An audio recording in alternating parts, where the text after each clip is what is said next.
Sawa sawa? Tuendelee. Na kuna kichwa ya mtu kubwa sana hapo.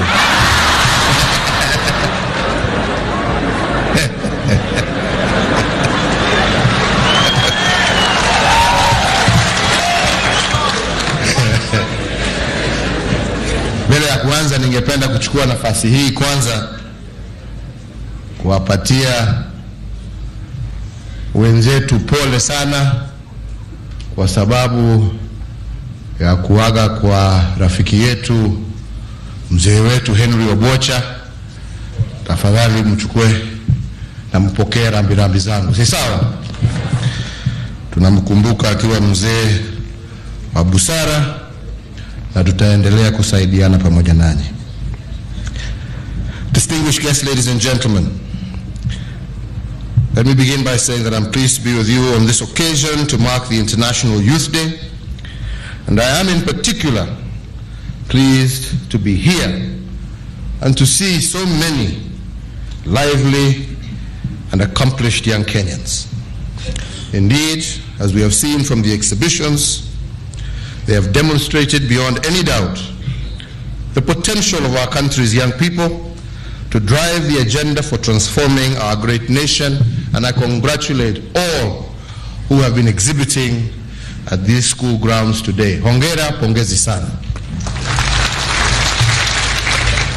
Let me also at this point thank everyone, both in government, private sector, the young people that we saw here, the governors who have been participating, who have worked tirelessly to empower and to prosper our sons and daughters. We owe it to you, the celebration, we owe to you the celebration we have today, na kwenyu pia tusema asanti. Ladies and gentlemen, as today we join the rest of the world in celebrating the young people, we should also use this occasion to reflect on the next steps in walking this journey of empowering the youth.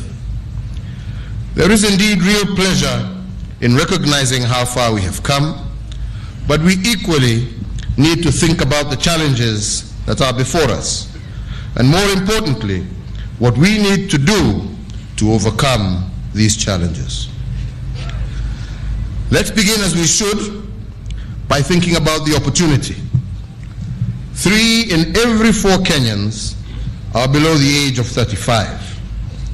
And these are enlightened, result-focused, energetic, innovative, and patriotic Kenyans.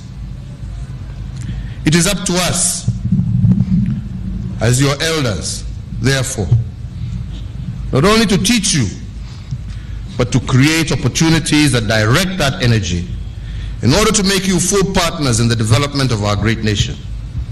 It is our desire, and mine in particular, to leave for you a richer, freer, more united, and more stable nation of Kenya. In furtherance of this mission, what remains is to clear all the obstacles in your path, notably lack of appropriate vocational and technical skills, financial capital, and opportunities. We have, as an administration, have set ourselves an agenda to resolve these challenges. You are all aware that we have established free primary and secondary education.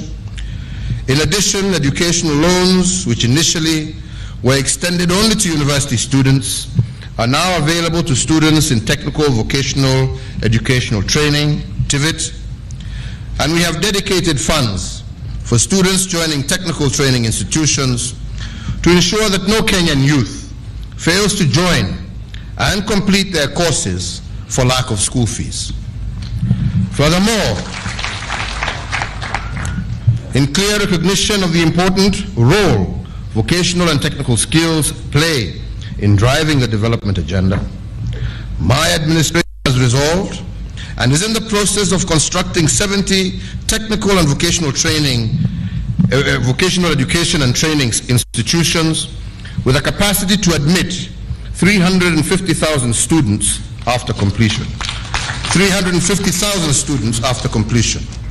Indeed, lack of vocational and technical skills has denied a large number of our youth the opportunity to utilize their energy and creativity to contribute to wealth creation and nation building. This will hopefully now be no more. A key priority objective of my administration is to strengthen the overall framework within which diverse youth issues will be addressed across all sectors in government.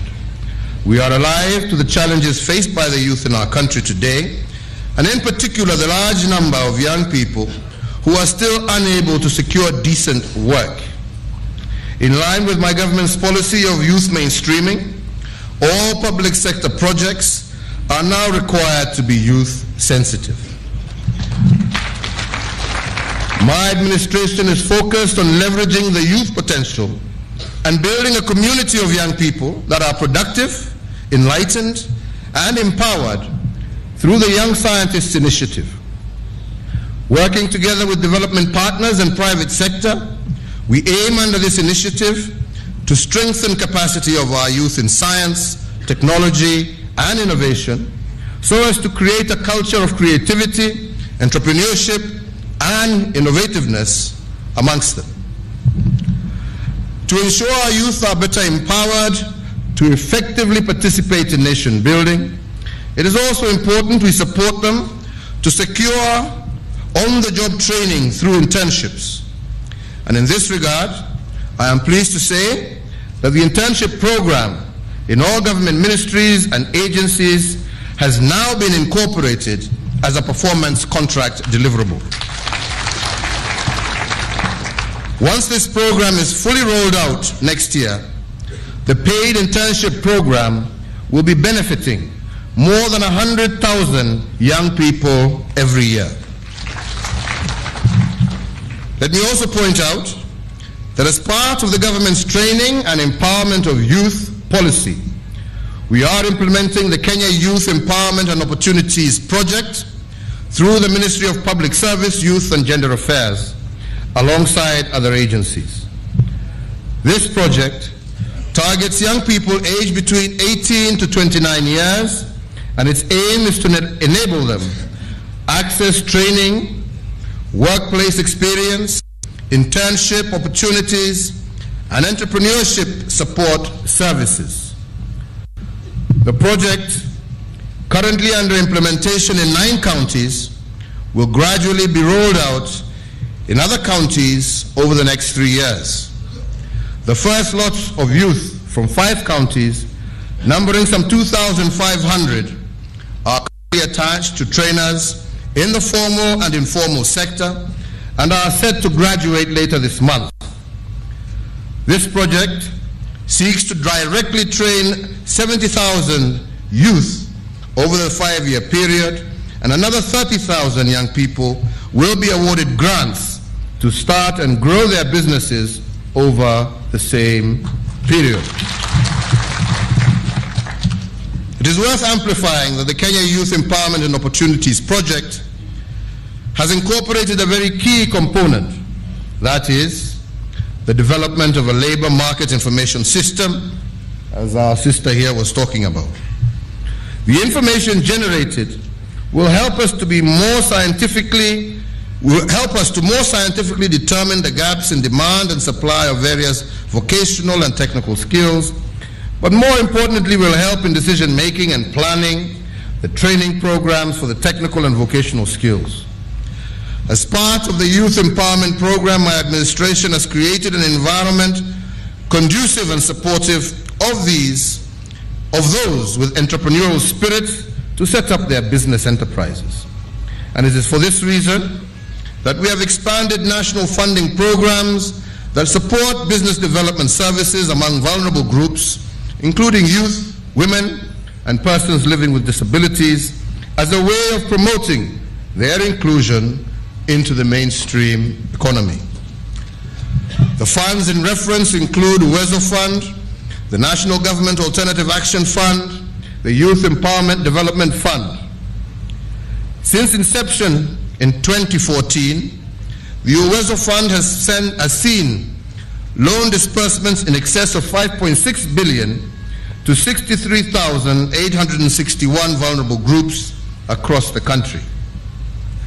The National Government Affirmative Action Fund has seen the disbursement of a further Kenya shilling 6.5 billion over the same period.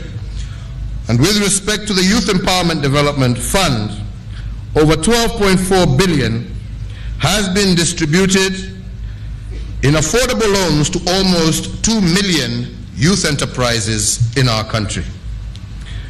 We have availed these funds because we believe that access to financial capital by our enterprising sons and daughters, if managed well, would lift them from poverty. To serve our young better and to put these funds on solid commercial business-oriented framework, we are now considering and setting them up into one body that will be known as the Biashara Fund. The Biashara Fund, which is nearly complete, will professionalize the management of the empowerment funds, cut administrative costs, and therefore make the funds available to an even larger number of young people. As we implement our Big Four agenda, we expect to create more job opportunities for our young people. In the manufacturing sector, one of the Big Four pillars, we expect that by 2022, that we will be able to create annually more than 800,000 jobs for our people. Textile and apparel making, assembly of electricals and electronics, motor vehicle assembly, agro-processing, and fish processing are emergent opportunities that our young people can exploit. In ICT, the Ajira digital program is proving to be a game changer in enabling our youth to access online work opportunities. To date, over 40,000 youth are already using the Ajira digital portal and are earning from leading international companies through the internet infrastructure that has been established under the ICT Ministry, which we refer to as the Constituency Innovation Hubs. But let me say that as President, I am pleased indeed and proud also of our youth's gallant performance in the area of information technology. I'm sure you're aware that our young people were ranked #1 in Africa and #10 globally in providing online work services. Na mimi nasema hongera sana, and we want to keep pushing it. Let's be #1 in the world. Ladies and gentlemen, in closing my remarks, let me thank you once again and thank all once again who have contributed to our celebration today. I recognize the role the Ministry of Public Service, Youth, Gender and Gender Affairs, Kisii County Government, as well as Makueni County Government, the private sector, all stakeholders, and in particular our youth, for the time you have invested in making this event a success. You can be sure that your investment is not in vain. In conclusion, I would like to call upon all our young people, wherever you are, to take the opportunity of this day to rededicate your energies and efforts towards liberating our nation from hunger, disease, and poverty. You have a key role within our Big Four agenda, and you have a great opportunity to make a difference. As the Kenya National International Youth Day clarion call affirms,